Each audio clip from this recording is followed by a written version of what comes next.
A certain cat had made the acquaintance of a mouse, and had said so much to her about the great love and friendship she felt for her, that at length the mouse agreed that they should live and keep house together. "But we must make a provision for winter, or else we shall suffer from hunger," said the cat. "And you, little mouse, cannot venture everywhere, or you will be caught in a trap some day." The good advice was followed, and a pot of fat was bought, but they did not know where to put it. At length, after much consideration, the cat said, "I know no place where it will be better stored up than in the church, for no one dares take anything away from there. We will set it beneath the altar, and not touch it until we are really in need of it." So the pot was placed in safety, but it was not long before the cat had a great yearning for it, and said to the mouse, "I want to tell you something, little mouse. My cousin has brought a little son into the world, and has asked me to be the godmother.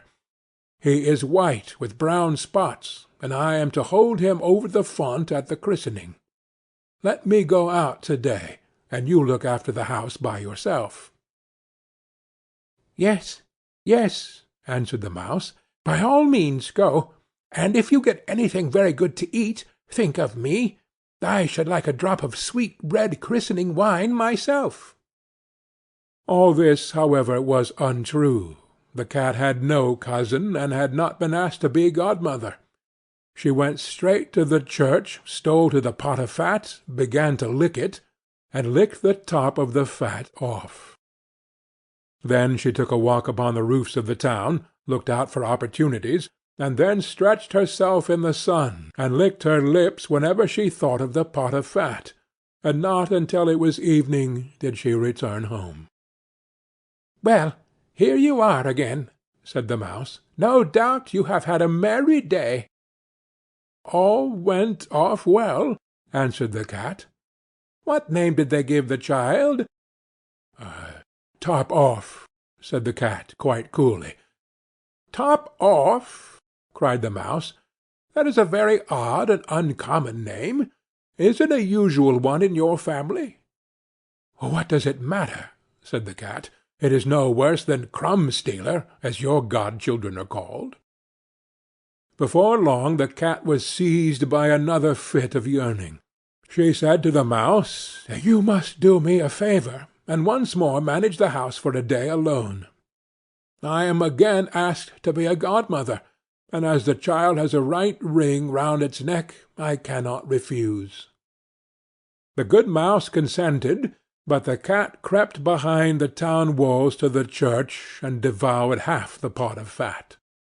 "Nothing ever seems as good as what one keeps to oneself," said she, and was quite satisfied with her day's work.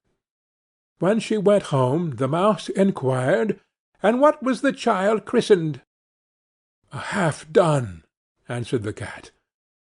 "Half done! What are you saying? I never heard the name in my life. I'll wager anything it is not in the calendar." The cat's mouth soon began to water for some more licking.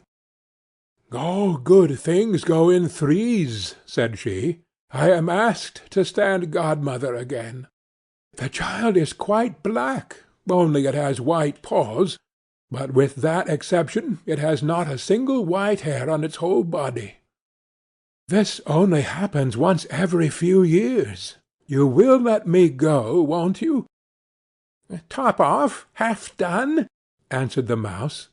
"They are such odd names, they make me very thoughtful." "You sit at home," said the cat, "in your dark grey fur coat and long tail, and are filled with fancies. That's because you do not go out in the daytime." During the cat's absence the mouse cleaned the house and put it in order, but the greedy cat entirely emptied the pot of fat. "When everything is eaten up, one has some peace," she said to herself, and well filled and fat she did not return home till night. The mouse at once asked what name had been given to the third child. "It will not please you more than the others," said the cat. "He is called All Gone." "All gone!" cried the Mouse. "That is the most suspicious name of all. I have never seen it in print. All gone! What can that mean?" And she shook her head, curled herself up, and lay down to sleep.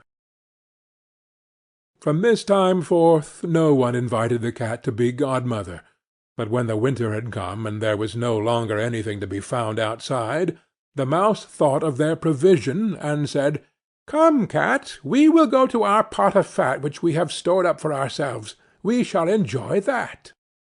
"Yes," answered the cat, "you will enjoy it as much as you would enjoy sticking that dainty tongue of yours out of the window." They set out on their way, but when they arrived the pot of fat certainly was still in its place, but it was empty. "Alas!" said the Mouse, "now I see what has happened.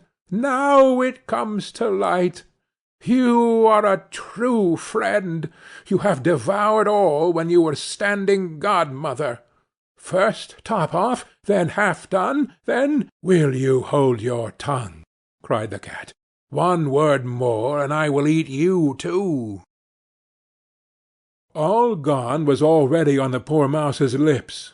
Scarcely had she spoken it, before the cat sprang on her, seized her, and swallowed her down. Verily, that is the way of the world. End of Cat and Mouse in Partnership,